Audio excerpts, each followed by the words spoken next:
Se você já passou algum tempo criando aplicativo, seja sem código ou com código, com ferramentas como Flutterflow, que é a que eu mostro aqui para vocês alguns vídeos, ou outras ferramentas como Bubble ou AppGyver, por exemplo, provavelmente você já usou ou ouviu falar sobre o tal do Firebase. Firebase ele é um produto da Google que oferece incríveis serviços para os aplicativos. Para você entender o que ele oferece, é só você pensar em uma plataforma que você pode construir uma infraestrutura de dados e informações, como autenticação dos usuários, com nome, imagens, os preços de alguns produtos, alguns comentários dos usuários, vários números e principalmente inteligência artificial, com booleanas e muito mais. E tudo isso para você utilizar no seu aplicativo para ele funcionar do jeito que você quiser, de uma maneira muito fácil e rápida. Ou seja, você não precisa ficar construindo a infraestrutura do seu projeto do zero. Você pode utilizar o Firebase para você ganhar bastante tempo e focar na parte visual do seu aplicativo, que você possa ter vários produtos, vários usuários de maneira segura e escalável, possibilitando assim você vender o seu aplicativo para alguma empresa ou para alguma pessoa que está precisando daquele serviço. Um serviço muito semelhante é o Supabase, uma plataforma de código aberto que visa fazer o mesmo que o Firebase, que fornece uma variedade de serviços para o nosso aplicativo. Então aqui eu estou dentro do site do Supabase, nós vamos dar uma olhada em como é que ele funciona, e aqui eu vou traduzir ele para o português para a gente poder entender melhor. Mas a premissa do aplicativo é construir em um fim de semana uma escala para milhões. Então você em um fim de semana você consegue construir um banco de dados com muitas informações. Então, como diz no texto aqui, ele tem uma alternativa do Firebase de código aberto, com um banco de dados, com várias e várias coisas que eu já comentei aqui no vídeo para vocês, de armazenamento. Aqui a gente tem para começar o projeto e ver a documentação, mas vamos dar uma olhada aqui, ó. Eu tenho a base de dados, sistema de autenticação, sistema de armazenar, escrever códigos personalizados, né, sem precisar ficar conectando ou fazer outras coisas com servidores. Tenho as discussões do GitHub e o Discord. E aí, aqui tem vários exemplos do que pode ser feito, APIs, como que funciona o painel do Supabase. Porém, sem muita enrolação, eu vou estar criando aqui uma conta junto com vocês. Então vou me inscrever aqui agora para vocês verem o tanto que é fácil para você fazer sua inscrição. Então é isso, galera. O processo ele é bem simples. Eles mandaram um e-mail, eu confirmei que sou eu que estava fazendo a conta. E aí eu já caí diretamente aqui na nossa tela de início do Supabase, aonde eu tenho a opção de criar um novo projeto. Então vamos nessa. Primeira coisa vai ser adicionar um nome. Então eu vou colocar aqui projeto número 1. A senha, você pode colocar uma senha aleatória, porém ela precisa ser uma senha forte, ou seja, ela precisa ter letras maiúsculas, letras minúsculas, números e dígitos especiais. A região, eu vou procurar aqui, South America. E para finalizar, a gente tem um plano gratuito e também um plano Pro, que é para você ter acesso a várias vantagens aí na construção do seu projeto. No vídeo de hoje eu vou estar utilizando o plano gratuito. Agora então, com o nosso projeto criado, nós temos acesso ao nosso banco de dados aqui com várias informações, bibliotecas, então a gente pode ter projetos tanto em JavaScript, Python e Flutter, né? Eu coloquei a versão traduzida, mas eu acho que eu não vou traduzir, porque ele acaba bugando várias coisas, principalmente na programação, tudo bem? Mas dá para vocês entenderem. Então, projetos de exemplo aqui que a gente tem vários aqui projetos de exemplo. Vamos dar uma conhecida aqui nas ferramentas primeiro, antes de entrar mais a fundo no Supabase. O primeiro aqui é um Table Editor, onde você pode criar novos esquemas, com, por exemplo, aqui, se for o nome de usuário, né? Users, aí tem a descrição, aí o ID do usuário, quando que ele foi criado e etc. Tudo bem? Depois a gente tem um SQL Editor, onde você pode trazer scripts. Então você pode adicionar novas tables, colunas, comentários, extensões e muitas outras coisas.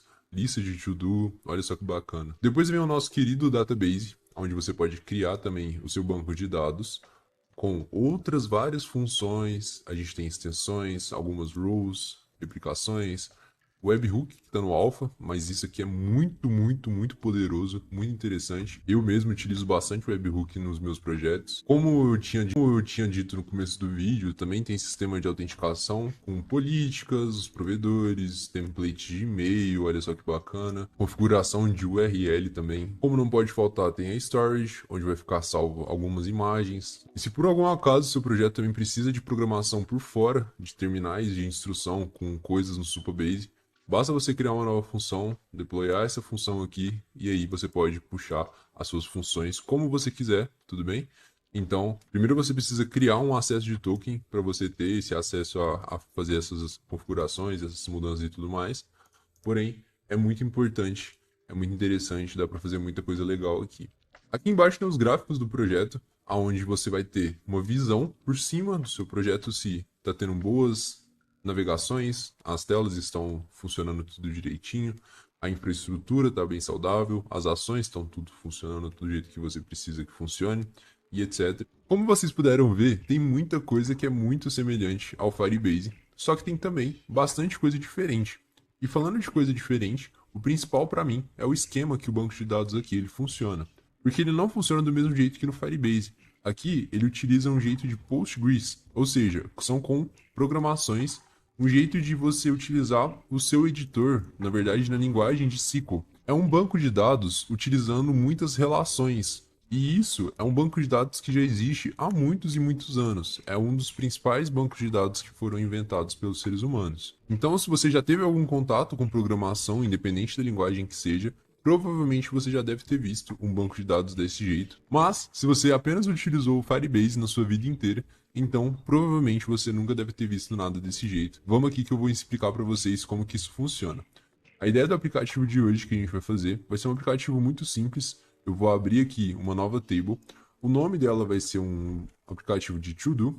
Não tem uma necessidade de ter explicação, mas são listas de coisas a fazer. Essa primeira opção a gente vai ativar por questão de segurança.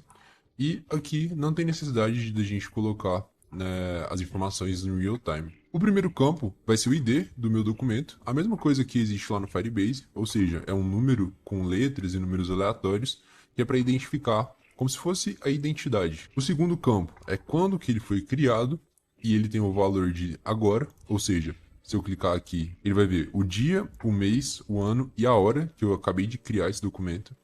Vou adicionar outras duas colunas. A primeira vai ser tarefa, e eu vou colocar ela como um text, então um texto, e eu vou colocar a segunda como feito, que é uma booleana, ou seja, se foi feito ou não, eu tenho esses valores. Vou deixar as duas com valor de null, ou seja, não tem nenhum tipo de valor, e vou clicar em salvar. Então agora com isso já feito, eu posso vir aqui e adicionar uma nova row, que é um novo documento. O ID ele vai vir de maneira automática, o tempo que foi criado também, então a tarefa vai ser o que nós vamos colocar. Então vamos imaginar aqui que a tarefa é comprar pão, e está perguntando, foi feito ou não? Como é uma booleana, se já tivesse sido feito, eu vou colocar como true. Caso não tenha sido feito, eu vou deixar como false. Beleza, então criei aqui, eu tenho o ID, eu tenho o tempo, a tarefa e se foi feito ou não. Porém, vamos imaginar que eu esqueci uma informação, que é a quantidade. Então eu posso clicar aqui nesse mais, ele vai me dar um nome, então vai ser quantidade. O tipo dela vai ser uma int e eu vou salvar. E agora, com esse campo de quantidade já criado, eu posso vir aqui aonde está como null e dar um double click e colocar, por exemplo, a quantidade que eu preciso, por exemplo, de 5 pães. Galera, então com isso já criado, eu tenho que apenas vir aqui nesse RLS, que são as políticas de relacionamento do meu aplicativo, e eu preciso criar uma nova política. Ela vai ser customizada, o nome dela vai ser acesso geral.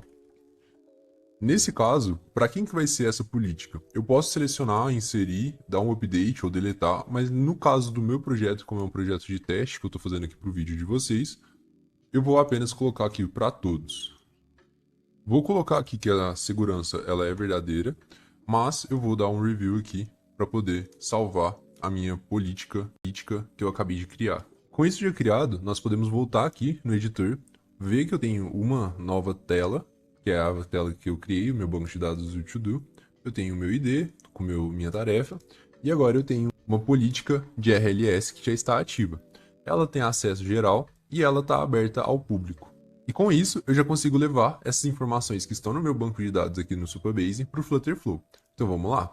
A primeira coisa que eu vou fazer é colocar uma row com um text field, né? Que é para eu criar o campo que eu tenho que fazer, no caso, alguma coisa que eu preciso fazer, com um ícone na frente. Depois eu vou adicionar uma list view, que vai ter uma row também, com primeiro um texto e outros dois ícones. O primeiro ícone eu vou escolher a opção de done, que é que já foi feito, e o segundo eu vou colocar uma trash, que é uma lixeira aqui, que é mais bonitinha, e é para apagar essa ação, no caso esse documento. Eu vou alinhar eles de uma maneira que para ficar mais fácil de conseguir enxergar. Eu vou também colocar o tamanho um pouco maior do texto e dos ícones também. E para finalizar, eu vou colocar um texto, que no caso vai ser embaixo dessa row de cá. Vou até esperar ficar um pouquinho roxo, beleza? Esse aqui vai ser um texto de tarefas não concluídas. E eu vou duplicar tanto esse texto quanto essa list view. Pegar o texto de baixo, colocar para baixo dessa list view. Lembrando que sempre tem que esperar ficar roxo para ele descer. Vou dar um espaço de 30, tanto nesse quanto nesse, no padding. E também na list view eu vou dar um espaço de 10, que é para ficar organizadinho. Vou colocar aqui no text field criar uma nova tarefa. Vou colocar uma linha aqui embaixo dele, na cor de cinza um pouco claro, e 2 de tamanho. Vou colocar também um padding. Beleza, então nosso aplicativo basicamente aqui está criado. E agora nós vamos trazer as informações do banco de dados, só que utilizando o Supabase. A primeira coisa que a gente tem que fazer, é claro, é vir aqui nas configurações, selecionar aqui o Supabase e ativar a opção que está marcada aqui. Depois você vai voltar no Supabase, vir nas suas configurações do projeto, API, e aqui vai ter o seu URL do seu projeto, onde eu vou copiar e colar aqui, e também a sua chave. A gente tem a chave que é pública e a chave secreta. Vou copiar a chave pública aqui mesmo. E aí já vai ter aparecido a opção de conseguir o nosso esquema. Vou clicar e ele vai trazer tanto o ID, tarefa que foi criada e etc. que foi criado lá no Supabase. Muito rápido e muito bacana. E agora que o nosso Supabase já está configurado, nós podemos vir aqui na List View, adicionar uma banco de dados, né? Só que não vai ser uma Query Collection, vai ser uma Supabase Query. Qual que é a nossa table? To do. E como são as tarefas que não foram concluídas ainda, eu vou colocar um filtro que é o feito é igual ao valor específico false. Ou seja, se o valor está falso é porque ainda não foi feito. Então ele vai ficar aqui em cima.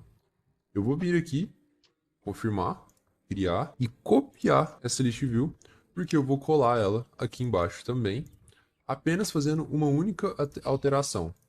É mudando o filtro para true. Vou selecionar esse texto aqui de baixo e colocar tarefas concluídas. E agora vocês devem estar se perguntando, como é que eu vou adicionar aqui a list view? É basicamente do mesmo formato que a gente utiliza com o Firebase, mas você vai vir aqui em adicionar ação, procurar aqui por Supabase, inserir uma row e você vai selecionar qual table que você vai adicionar essa row.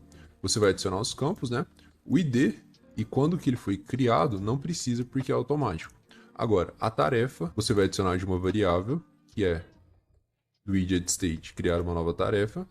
E se foi feito ou não, obviamente vai ser falso, porque ainda não foi feito. E toda vez que você criar um tipo de Supabase desse jeito, você precisa vir aqui e adicionar uma ação de dar refresh no database request. Nesse caso, a gente vai estar dando refresh apenas na lista número 1.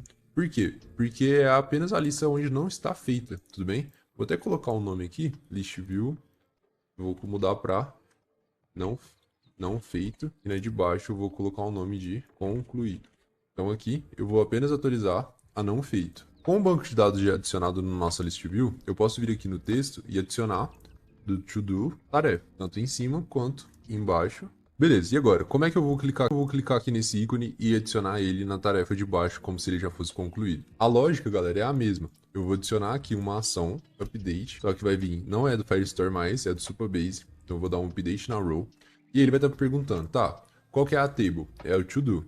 Eu tenho que dar match nas rows, para eu conseguir atualizar a row que eu estou especificando, que eu quero. E aí, qual que é a coisa que eu tenho como identificação das minhas rows? É, obviamente, o meu ID. Então eu vou colocar que o nome ID, ele tem que ser igual ao valor variável da to-do ID. Então, se o campo ID for igual ao do ID, aí sim que eu vou fazer esse update, beleza? Agora, com isso já feito, eu posso colocar o campo, no caso, vai ser se foi feito ou não, para um valor específico que é true. Então, quando eu clicar naquele botão verde de feito, ele vai estar adicionando, né, mudando a variável feito para true. Só que lembrando que a gente precisa vir aqui e dar um refresh no database, tanto agora no não feito, como também copiar e colar essa ação no campo que foi feito, como já foi concluído. Por quê? Porque ele vai sair dessa tarefa de não feita e vai vir para a tarefa de feito. Então são as duas listas que vão alterar quando eu clicar no botãozinho vermelho, no botãozinho verde. Como embaixo eu já tenho essa tarefa como concluída, eu vou tirar esse ícone E aí a gente vai fazer agora como que vai funcionar a questão de excluir essa tarefa do meu campo. A ideia é basicamente a mesma, então eu vou criar uma ação Supabase, deletar uma row, vou selecionar qual que é a table que eu quero, vou dar match nas duas rows, então o ID tem que ser igual ao ID, a lógica basicamente é igual, então o valor tem que ser da variável da row do ID, perfeito. E aí já está feito, porque basicamente eu não vou estar mudando nada, eu vou estar só apenas deletando essa row. Nesse caso, o ícone que eu estou fazendo é o de cima, então eu vou dar um refresh no widget não feito, vou copiar essa linha de ação e vou adicionar também na minha lixeira aqui de baixo. Então, colar a ação, vou colar isso aqui, vou deletar, tudo bem? E aqui eu vou colocar para atualizar a lista de baixo de feitos aqui, para a gente poder estar criando uma nova tarefa. Se for concluída, eu clico no botãozinho verde. Caso eu queira excluir, os dois ícones de exclusão, eles estão funcionando. E o botão aqui também está funcionando. Ah, tá, tudo bem. Apareceu um erro aqui, galera, porque eu preciso, nesse de matching aqui, especificar o ID da minha row de baixo, tá? Então, esse foi o único erro aqui. Vamos testar o nosso aplicativo para ver como que ele vai funcionar. Galera, então olha só, aqui eu tenho a tarefa que não foi concluída ainda, porque é comprar pão, ela foi a primeira tarefa que a gente fez aqui. E aí, se eu quiser adicionar uma nova tarefa, que é fazer dever de casa, eu clico em adicionar, ele vai aparecer aqui embaixo como fazer a tarefa de casa. Eu posso adicionar em concluída, ele vai descer, então a tarefa de casa eu já fiz, e eu já comprei o pão também. Então agora eu posso deletar, por exemplo, deletar. Então é isso, olha só como está funcionando direitinho o nosso aplicativo. O sistema ele é bem parecido com o Firebase, como vocês puderam ver. A gente está utilizando um esquema de relação aqui no Firebase, onde eu tenho essa questão de ter que dar refresh nas listas, eu tenho que dar um match quando a gente fala sobre a questão de rows, né?